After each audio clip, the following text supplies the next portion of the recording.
Hi అండి. అందరూ ఎలా ఉన్నారు? నేనైతే చాలా బాగున్నానండి. ఇంట్లో ఎలాంటి పప్పులు నానబెట్టకుండా అప్పటికప్పుడే 10 నిమిషాల్లో చేసుకునే ఈ బ్రేక్‌ఫాస్ట్ అయితే చేసి చూపించబోతున్నానండి. జాబ్ చేసే ఆడవాళ్ళు ఉంటారు గదండీ! మనకి బ్రేక్‌ఫాస్ట్ చేయాలన్నా అసలు టైమే ఉండదు. ఈ బ్రేక్‌ఫాస్ట్ అయితే 10 నిమిషాల్లో చేసేసుకోవచ్చండి. చాలా టేస్టీగా ఉంటుంది. పిల్లలకు, పెద్దలకు చాలా ఇష్టపడి తింటారండి. రండి వీడియోలోకైతే ఎళ్ళిపోదాము. ముందుగా నేను ఒక కప్పు అటుకుల్ని తీసుకున్నానండి. తర్వాత కొద్దిగా వాటర్ పోసుకొని బాగా కడుక్కుందాము. నల్లదనమంతా పోయేంత వరకు కడుక్కొని చూడండి ఇలా కడుక్కున్న తర్వాత అదే కప్పుతోటి మరమరాలని కూడా వేసుకుందామండి. బొరుగులని కూడా అంటారు. తర్వాత హాఫ్ కప్పు బొంబాయి రవ్వను వేసుకుందాము. వేసుకొని అదే కప్పుతోటి ఒక కప్పు నిండా పెరుగు వేసుకుందామండి. వేసుకొని మొత్తం కలిసేటట్టుగా కలుపుకుందాము. ఒక కప్పు అటుకులు, ఒక కప్పు మరమరాలు, అరకప్పు బొంబాయి రవ్వ అండి. తర్వాత ఒక కప్పు పెరుగు మొత్తాన్ని వేసేసుకొని ఇలా స్పూన్తో కలిపేసుకుందాము. తర్వాత ఒక హాఫ్ కప్పు వాటర్ కూడా పోసుకుందామండి. పోసుకొని మొత్తం కలిసేటట్టుగా కలుపుకుందాము. చూడండి ఎంత చక్కగా సాఫ్ట్గా ఉందో. ఇలా కలిపేసుకొని ఒక 5 నిమిషాలు పక్కన పెట్టేసుకుందామండి. 5 నిమిషాల తర్వాత ఒక మిక్సీ జార్ తీసుకొని మొత్తాన్ని వేసేసి మిక్సీ జార్లో వేసేసుకుందామండి. నానబెట్టుకున్న మిశ్రమాన్ని అయితే ఈ మిక్సీ జార్లో వేసేసుకొని మూత పెట్టేసుకొని మెత్తగా మిక్సీ పట్టేసుకుందాము. చాలా మెత్తగా అవ్వాలండి. చూడండి ఇలా ఉంటే సరిపోతుంది. ఇలా మెత్తగా అవ్వాలండి. తర్వాత అదే బౌల్లో మిక్సీ పట్టేసుకున్న పిండినైతే వేసేసుకుందాము. వేసుకున్నాక కొద్దిగా వాటర్ కూడా పోసుకుందామండి. దోశ పిండిలాగా కలుపుకుందాము. ఇలా బాగా కలుపుకుంటే సరిపోతుందండి. చూడండి ఇలా రావాలి.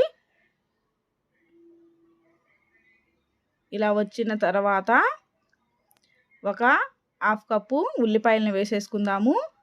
అలాగే పచ్చిమిరపకాయలండి సన్నగా తరిగి వేసుకుందాము. కొద్దిగా జీలకర్ర, రుచికి సరిపడే సాల్టు, కొద్దిగా తినే సోడా వేసుకుందామండి.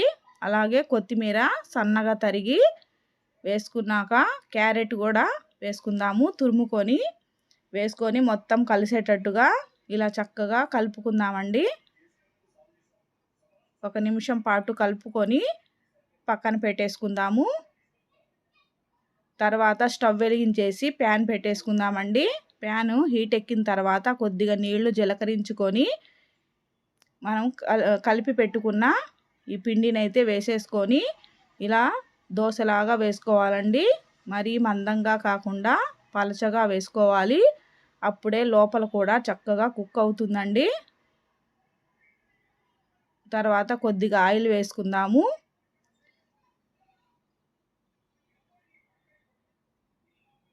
చూడండి ఇలా తిప్పుకుందామండి. ఒక పక్క చక్కగా కాలిపోయింది.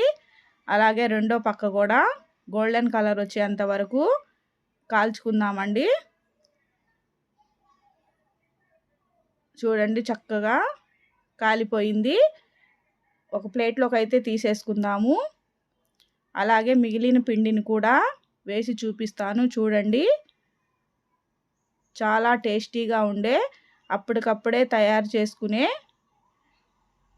ఈ దోశ అయితే చూడండి ఎంత చక్కగా ఉందో.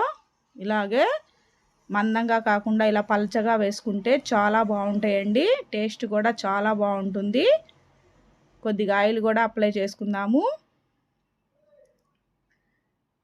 పిండి నానబెట్టడానికి మనకు అస్సలు టైం లేనప్పుడు ఇలాగా అటుకులతో ఇలా చేసుకోవచ్చండి. చూడండి ఒక పక్క అయితే చక్కగా కాలిపోయింది. రెండో పక్క కూడా ఇలాగే కాల్చేసుకుందాము. చూడండి ఎంత చక్కగా వచ్చిందో. మీరు కూడా మీ ఇంట్లో ఒకసారి ట్రై చేయండి. ఎలా వచ్చిందో కామెంట్ చేయండి. ఎలాంటి చట్నీలు లేకపోయినా అలాగే తినేసేయచ్చండి. ఇప్పుడైతే సర్వింగ్ ప్లేట్లోకి తీసేసుకుందామండి. నేను చేసిన పిండికి 4 దోసెలైనాయండి. చాలా క్రిస్పీగా చాలా బాగున్నాయండి. ఒకటైతే ఇంకా పెనం మీదే ఉంది. చూడండి ఎంత చక్కగా వచ్చినాయో. చాలా బాగుంటాయండి టేస్ట్ కూడా. పిల్లలు పెద్దలు చాలా ఇష్టంగా తింటారండి. ఈ వీడియో కనుక మీకు నచ్చినట్లయితే లైక్ చేయండి, షేర్ చేయండి, కామెంట్ చేయండి, హైప్ చేయండి. మరొక కొత్త వీడియోతో కలుసుకుందాం ఫ్రెండ్స్. Bye bye. ఒక చిన్న లైక్ ఇవ్వటం మర్చిపోకండి.